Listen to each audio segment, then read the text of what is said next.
Guys, mayroong pangangaral si Mr. Ilo Soriano o tinatawag na Brother Ili. Ang kanyang pagpapahayag, sinabi niya na natapos na daw yung panahon ng Mosaic Law o panahon ni Moses. At sinasabi niya na panahon na ngayon ng Kristiyano. Kaya ang ibig niya sabihin, panahon na daw ngayon ni Kristo at wala na yung Mosaic Law. Ito yung sinasabi niya.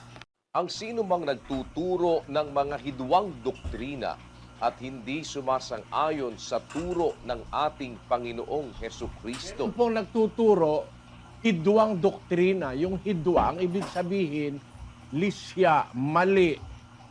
Hindi sumasang-ayon sa turo ng ating Panginoong Hesukristo.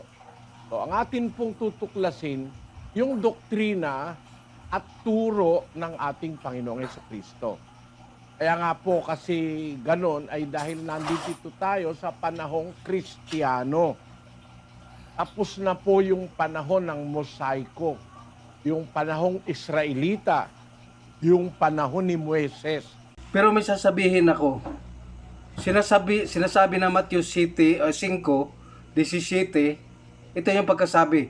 Do not think that I came to destroy the law or the prophets.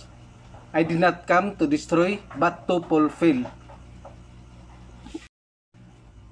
Yung salitang to fulfill, sa Greek, ito ay tinatawag na plero. Na ibig sabihin to make full, to fill up, to complete, or to accomplish.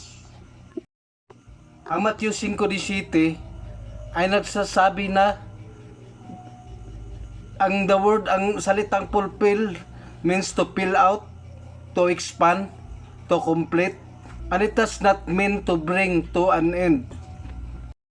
Walang sinasabi ng Biblia na sinabi ng Misaya na I did not come to abolish the law, but to abolish it. Hindi ganon ang pagkakasabi. Walang sinabi na ini-eliminate na niya yung law o yung mga kautusan.